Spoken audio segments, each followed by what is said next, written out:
پوچھا کہ سرکار دو عالم صلی اللہ علیہ وسلم کہاں ملیں گے؟ فرمایا کہ دار ارقم میں ہوں گے. تمام صحابہ کرام دار ارقم میں موجود تھے تو گئے اسی حالت میں. اب جو آپ جانتے ہیں یہ دو دروازے تھے پہلے، ان کے درمیان ابھی بھی بہت زیادہ خلا ہوتا ہے. اب جدید زمانہ ہے، ذرا مشینی دور ہے، تو اس خلا کے ذریعے سے دیکھا یہ جو پارٹ ہوتے ہیں آپس میں اتنے بہترین طریقے سے نہیں ملتے تھے. اب گاؤں میں ابھی بھی بہت سارے جو ہے نا دروازے جو ہوتے ہیں ان کے اندر ہوتا ہے. تو خیر وہاں سے دیکھا اور سرکار دو عالم صلی اللہ علیہ وسلم کو عرض کیا صحابہ یا رسول اللہ عمر اس حالت میں آئے ہیں. اللہ کے نبی صلی اللہ علیہ وسلم فرمایا آنے دو. حضرت حمزہ رضی اللہ تعالیٰ عنہ بھی وہیں پر موجود تھے. عرض کیا یا رسول اللہ صلی اللہ علیہ وسلم آج دروازہ کھولیے، اگر عمر کا ارادہ صحیح ہوا تو فبیہا، ہم اس کو ویلکم کہیں گے، خوش آمدید کہتے ہیں. اگر ارادہ خراب ہوا تو عمر کی تلوار ہوگی اور عمر کی گردن بھی ہوگی. لیکن وہاں تو کایا پلٹ چکی تھی. آگے آتے ہیں سرکار دو عالم صلی اللہ علیہ وسلم، آگے بڑھتے ہیں. اللہ کے نبی صلی اللہ علیہ وسلم نے یہاں سے پکڑا، گریبان سے جھنجھوڑا. عمر ابھی بھی تمہارا دل حق کی طرف نہیں مائل ہوا.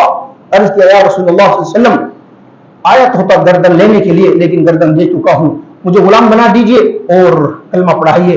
جس وقت سرکار دو عالم صلی اللہ علیہ وسلم نے حضرت عمر کو کلمہ پڑھایا تو مسلمانوں کے دل و جان کے اندر اور جسم کے اندر ایسی جان پیدا ہوئی، ایسی قوت پیدا ہوئی کہ مسلمانوں نے زوردار نعرہ تکبیر بلند کیا کہ مکہ کی جو چٹانیں ان کے ساتھ نعرہ تکبیر ٹکرائے. لوگ ہکا بکا رہے گا کیا ہوگا، کیا ہو گیا ہے مکہ کے اندر، کیا جو ہے نا انقلاب برپا ہو گیا ہے. اس کے بعد نماز کا وقت ہوا. اللہ کے نبی صلی اللہ علیہ وسلم نے نماز کے لیے تیاری فرمائی. صحابہ سے فرمایا تیاری کرو. یا رسول اللہ کہاں پر نماز پڑھنی ہے؟ عرض کیا، فرمایا کہ یہیں پر نماز پڑھنی ہے. دار ارقم کے اندر ابھی تک یہیں پر پڑھتے ہیں، وہاں پر کفار مکہ تنگ کرتے ہیں. عرض کیا یا رسول اللہ صلی اللہ علیہ وسلم کیا ہم حق پر نہیں ہیں؟ فرمایا کیوں نہیں، ہم حق پر ہیں. پھر عرض کیا یا رسول اللہ کیا لات عزا منات نہ حق پر نہیں ہے، وہ نہ حق نہیں ہے، باطل نہیں ہے؟ فرمایا نہ حق ہے باطل ہے. فرمایا کہ اس طرح نہیں ہو سکتا کہ نہ حق پر ہوتے ہوئے باطل پر ہوتے ہوئے اعلان عبادت کی جائے اور حق پر ہوتے ہوئے چھپ کر عبادت کی جائے، اس طرح نہیں ہو سکتا. آج آپ ہمارے ساتھ چلیے، ایک طرف میں ہوں گا، ایک طرف حضرت حمزہ ہوں گے، درمیان میں آپ ہوں گے، پیچھے صحابہ اکرام ہوں گے، اور ہم نے تلواریں نیام کے اندر گلے کے اندر لٹکا رکھی ہیں. چلے اس شان کے ساتھ اس وقت بیت اللہ کے اندر گئے.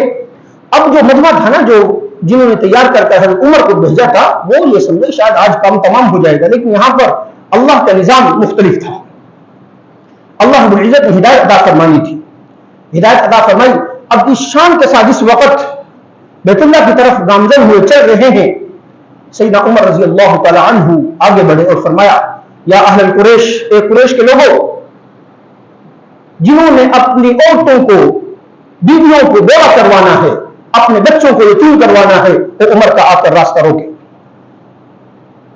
عرض کیا یا رسول اللہ صلی اللہ علیہ وسلم حضرت بلال کو حکم دیجئے وہ بیت اللہ کی چھت پر چڑھ کر اذان دے، اللہ کا نام توحید بلند فرمائے. عمر وہ ہے جس نے بیت اللہ کا در کھلوایا. کیا ہے؟ عمر وہ ہے جنہوں نے، مسلمان نماز پڑھتے تھے لیکن چھپ کر، جس وقت مسلمان ہوئے عمر رضی اللہ تعالیٰ عنہ علی الاعلان بیت اللہ کے اندر نماز پڑھائی اور پڑھ دی. کسی کی پھر مجال نہ ہوئی کہ کوئی روک سکے. محترم سامعین، وقت گزرا. جس وقت ہجرت کا موقع آیا، حضرت عمر رضی اللہ تعالیٰ عنہ مسلمان اس وقت بظاہر مظالم جبر، اللہ کی طرف سے حکم تھا کہ عفو اور درگزر، ہاتھ نہیں اٹھانا، جہاد کا اعلان نہیں ہوا، بس معافی معافی معافی. 13 سال مسلمانوں پر ظلم زیادتی کی گئی، اللہ کی طرف سے منع کیا گیا تھا. ہجرت کا موقع ہوا، حکم ملا. حضرت عمر رضی اللہ، صحابہ اکرام چھپ چھپا کر ہجرت فرما رہے تھے. حضرت عمر رضی اللہ تعالی عنہ گئے، کپڑے پہنے، غسل کیا اور بیت اللہ میں جا کر نماز پڑھی، دعا کی. اس کے بعد اعلان کیا کہ لوگوں، ایک قریش کے لوگوں جنہوں نے عمر کا راستہ روکنا ہے، آ جاؤ باہر، حدود حرم سے باہر آ جاؤ. آ کر علی الاعلان جا رہا ہوں، چھپ کر نہیں جا رہا. جنہوں نے راستہ روکنا ہے آ جاؤ، میدان کے اندر آؤ. کسی کی مجال نہ ہوئی. سلسلہ چلا. محترم سامعین، آگے مدینہ المنورہ پہنچ کر اللہ رب العزت نے مسلمانوں کو سن 2 ہجری کے اندر ایک مرکہ، پیش اللہ رب العزت کی طرف سے ہوا، جس کو یوم الفرقان اللہ رب العزت نے قرار دیا قرآن کے اندر، حق اور باطل کے درمیان تمیز کرنے والا، اور مسلمانوں کو فتح مبین سے ہمکنار فرمایا۔ اب وہاں پر کیا ہوا، 70 کفار، بڑے بڑے سردار، رئیس، وڈیرے، ان کو اللہ رب العزت کے فضل سے مسلمانوں نے جہنم واصل فرمایا، اور بڑے بڑے سرداروں کو قید کر لیا، قیدی ہو گئے۔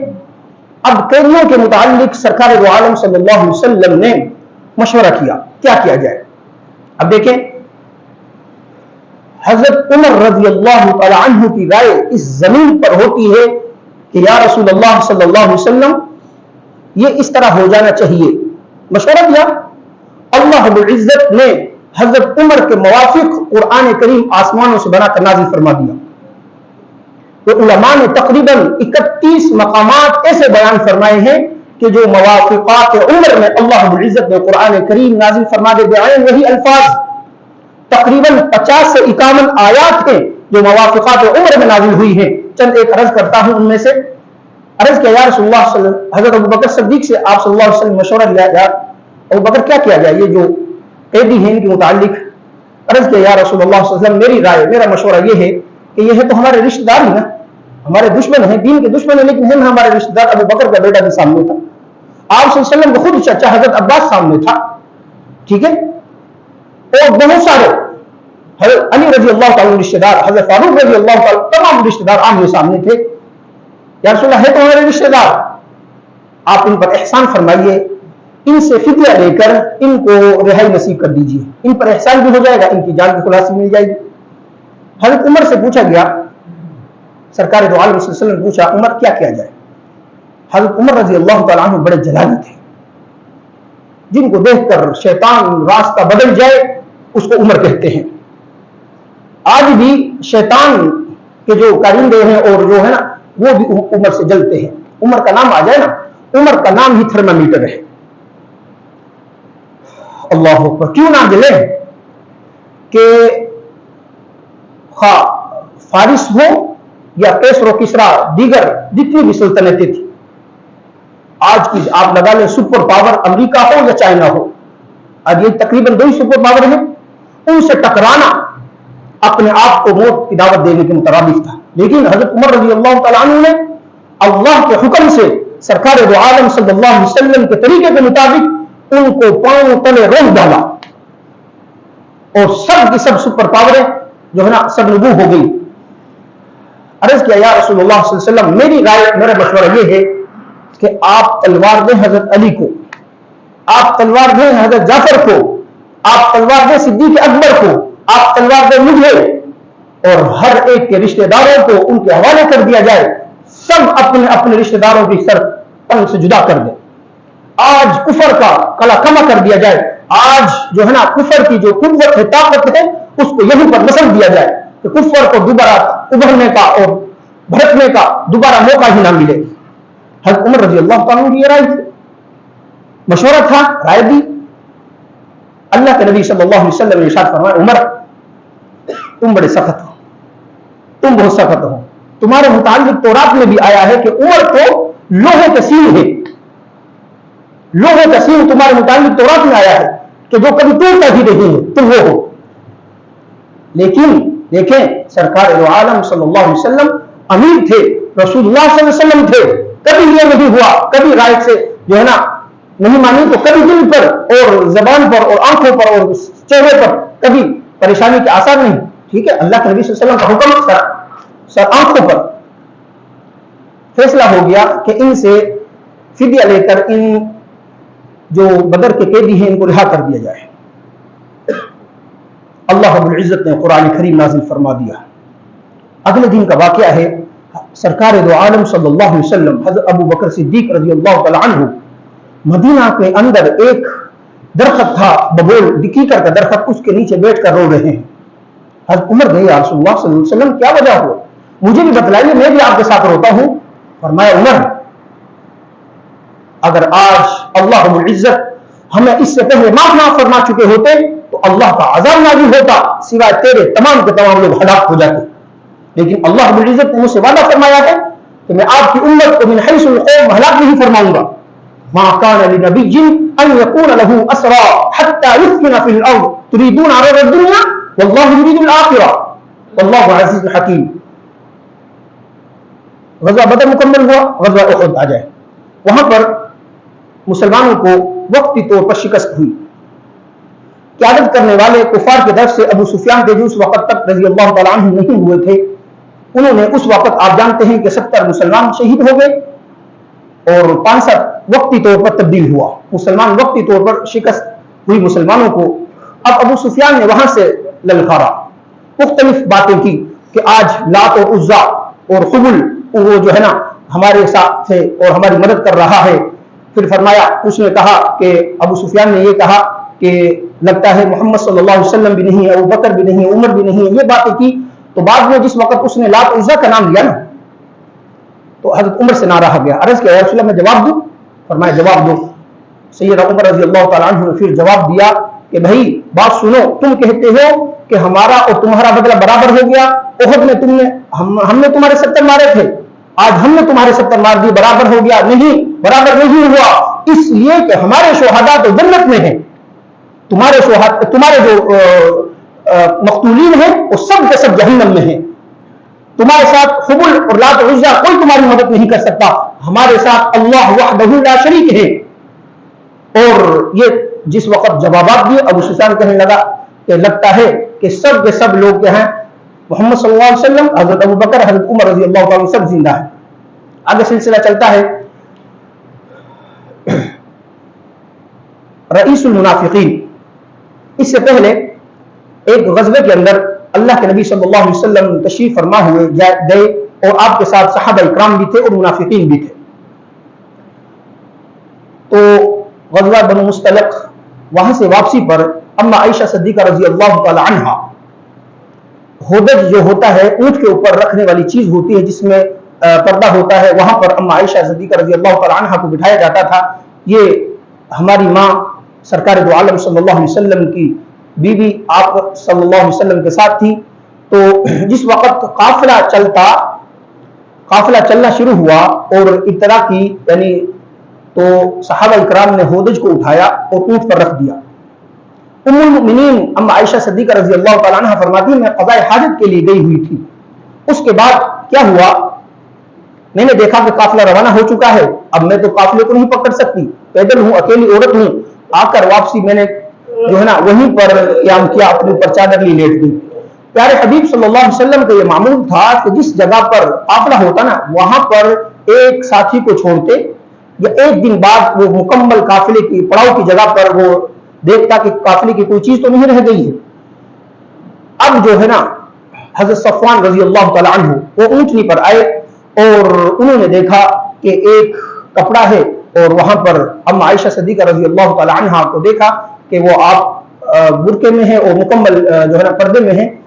فرمایا انا للہ و انا الیہ راجعون, صرف یہ کہا اور اونٹ پاس بٹھایا. ام المؤمنین اونٹ پر بیٹھی, مہار پکڑی, سیدھے چلے گئے. اما عائشہ فرماتی ہیں ایسا پاک باز مرد میں نے نہیں دیکھا کہ جس نے میری طرف آنکھ اٹھا کر بھی نہ دیکھا ہو.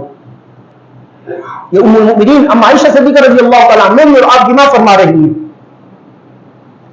خیر وقت گزرا, آپ صلی اللہ علیہ وسلم واپس تشریف لائے مدینہ المنورہ, لمبا واقعہ ہے. اس کے بعد پتہ چلا کہ رئیس المنافقین عبداللہ ابن ابی نے سرکار دو عالم صلی اللہ علیہ وسلم کے حرم پر انگلی اٹھائی ہے. آپ صلی اللہ علیہ وسلم ناراض ہو گئے, نہیں بولے. اما عائشہ آپ کے گھر سے جاتی ہے اپنے والد محترم کے گھر, وہاں پر جا کر ٹھہرتی ہیں, نہ کسی سے بات کرتی ہیں, نہ کلام کرتی ہیں, نہ کھاتی ہیں پیتی, بس روتی ہیں. اللہ سے لو لگا لی. وقت گزرا, اللہ کے نبی صلی اللہ علیہ وسلم نے صحابہ سے مشورہ کیا, سب نے مشورہ دیا. حضرت عمر سے بھی مشورہ کیا تو عرض کیا یا رسول اللہ صلی اللہ علیہ وسلم خطاب کے بیٹے کی کیا مجال کہ آپ کے گھر کے معاملات میں دخل اندازی کریں. فرمایا کہ میں حکم دے رہا ہوں, مشورہ دے. عرض کیا یا رسول اللہ پھر میں آپ سے سوال کر سکتا ہوں؟ فرمایا کیوں نہیں, کرو. عرض کیا یا رسول اللہ صلی اللہ علیہ وسلم آپ کا نکاح عقد اما عائشہ سے آپ نے خود اپنی مرضی سے کیا یا کسی اور نے کروایا؟ فرمایا اللہ رب العزت نے اپنے حکم سے میرا عقد نکاح عائشہ سے کیا ہے. اس سے پہلے سیدنا جبرائیل علیہ السلام کے ذریعے سے مجھے ان کی تصویر بھی دکھائی گئی تھی. اپنی مرضی سے تو کچھ نہیں کر سکتا. وما ينطق عن الهوى ان هو الا وحي يوحى. فرمایا پھر عرض کیا یا رسول اللہ صلی اللہ علیہ وسلم جب ہمیں اپنے بیٹوں کے لیے پاک باز عورتیں اور بیویاں مل سکتی ہیں کیا اللہ کو اپنے نبی کے لیے پاک باز بیوی نہیں مل سکتی؟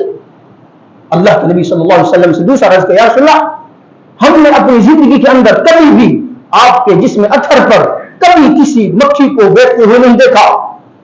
جو ذات آپ کے جسم اطہر سے معمولی سی مکھی سے اور مچھر سے بچا سکتی ہے وہ ذات آپ کے بستر پر اتنی بڑی عورت کو لا سکتی ہے. اب یہ بات جس وقت سیدنا عمر رضی اللہ تعالیٰ عنہ نے کی نا تو اللہ کے نبی صلی اللہ علیہ وسلم کھلا اٹھے اور ام عائشہ کے گھر جاتے ہیں, اپنے سسرال گھر جاتے ہیں, صدیق اکبر رضی اللہ تعالیٰ عنہ کے گھر, وہاں پر بیٹھتے ہیں, پوچھتے ہیں عائشہ تو رو رہی ہے.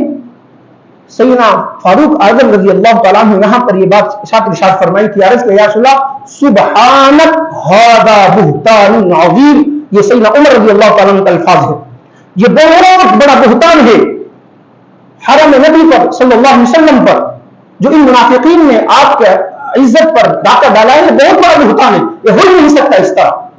سیدنا عمر نے یہ بات کہی, اللہ رب العزت نے آسمانوں سے قرآن بنا کر نازل فرما دیا اور آج مسلمان سورۃ النور کے اندر اس لفظ کو پڑھ رہے ہیں الحمدللہ. یہ ہے سیدنا عمر رضی اللہ تعالیٰ عنہ. اس کے بعد اللہ رب العزت نے قرآن کریم کے سورۃ النور کے اندر اما عائشہ صدیقہ رضی اللہ تعالیٰ عنہ کی براءت پر 18 آیات نازل فرما دی. آگے سلسلہ چلتا ہے. رئیس المنافقین عبداللہ ابن ابی, ان کا جو ہے انتقال ہوتا ہے. ان کے جو بیٹے ہیں عبداللہ وہ پکے مسلمان تھے, سچے مسلمان تھے. عرض کہ یا رسول اللہ صلی اللہ علیہ وسلم میں جانتا ہوں کہ میرے والد بہت بڑے دشمن تھے اللہ کے اور آپ کے بیچ ہر جگہ پر. آپ جانتے ہیں بہتر انسان کو اگر ہم میں سے کسی کو تکلیف پہنچے انسان برداشت کرتا ہے, اگر کسی کی عزت پر ڈاکہ ڈالا جائے تو انسان بہت پریشان ہوتا ہے. یہ کوئی معمولی بات نہیں ہوتی, یہ معمولی بات نہیں ہوتی. اہل عزت لوگ اس کو سمجھتے ہیں انسان کو مرنے مٹنے کا مقام ہوتا ہے. اور پھر نبی آخر الزمان محمد صلی اللہ علیہ وسلم کتنا بڑا پریشانی, 1 مہینے تک. خیر یا رسول اللہ میرے والد محترم کا آخری وقت ہے, آپ مجھے کچھ چیز عنایت فرما دیں اور جنازہ بھی آپ نے پڑھانا ہے. سرکار دو عالم صلی اللہ علیہ وسلم نے اپنا کرتا مبارک اتارا, حضرت عبداللہ کو, عبداللہ ابن ابی کے بیٹے کو عطا فرمایا اور فرمایا جس وقت جو ہے نا تجہیز مکمل ہو جائے غسل وغیرہ مجھے بلانا, میں جنازہ بھی پڑھاؤں گا. عبداللہ نے اپنے والد محترم کو جو رئیس المنافقین تھا کرتا پہنایا سرکار دو عالم صلی اللہ علیہ وسلم کا. جنازے کا وقت ہوا, پیارے حبیب صلی اللہ علیہ وسلم پہنچے, آگے کھڑے ہو گئے. حضرت عمر رضی اللہ تعالیٰ عنہ فرماتے ہیں کہ میں نے پیارے حبیب صلی اللہ علیہ وسلم کا کرتا پکڑ لیا. میں نے کہا یا رسول اللہ یہ اللہ کا دشمن ہے, اس کا آپ جنازہ نہیں پڑھا سکتے. سرکار دو عالم صلی اللہ علیہ وسلم فرمایا عمر میں نے پڑھانا ہے. اللہ اکبر کہا, سیدنا عمر رضی اللہ تعالیٰ عنہ پیچھے کھڑے ہو گئے, اللہ اکبر, ہمارے جنازہ پڑھنا شروع کر دیا. اب نماز جنازہ سے فارغ ہو گئے.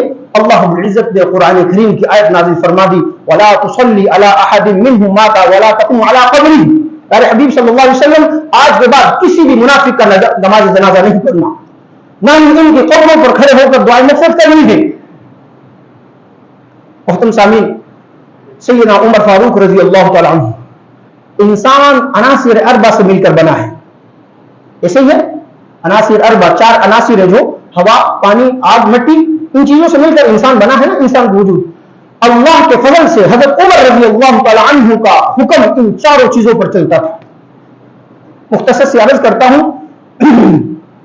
ایک وقت حضرت عمر رضی اللہ تعالیٰ عنہ خطبہ دے رہے تھے مسجد نبوی کے منبر پر, منبر رسول پر. خطبہ کے دوران جملہ معترضہ کہتے ہیں گفتگو کا جس کلام سے تعلق نہ ہو اس کو جملہ معترضہ کہتے ہیں. جملہ معترضہ کے طور پر کہا یا ساری الجبل, یا ساری الجبل, الجبل الجبل 3 مرتبہ کہا. صحابہ کرام جو خطبہ سن رہے تھے پریشان ہو گئے, یہ کیا ساریہ یہاں سے یمن کے علاقے میں لڑ رہا ہے, جن کو سیدنا عمر رضی اللہ تعالیٰ عنہ نے فوج کا کمان دے کر روانہ کیا ہے, کمانڈر ان چیف بنایا ہے وہاں پر. تو خیر صحابہ اکرام نے وقت اور تاریخ نوٹ فرما لی.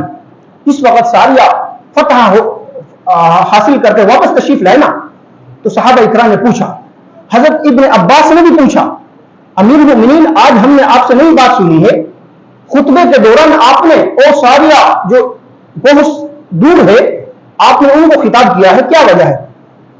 فرمایا اے عباس کے بیٹے، اللہ رب العزت نے میرے سامنے اس منظر کو پیش کر دیا تھا اور دشمن جو ہے نا پہاڑ سے حملہ آور ہونے والا تھا ساریہ پر اور اس کے لشکر پر. میں نے کہا کہ اپنی جو ہے نا پشت پر پہاڑ کو لو اور پھر دشمن پر مقابلہ کرو، اللہ تمہاری مدد کرے گا.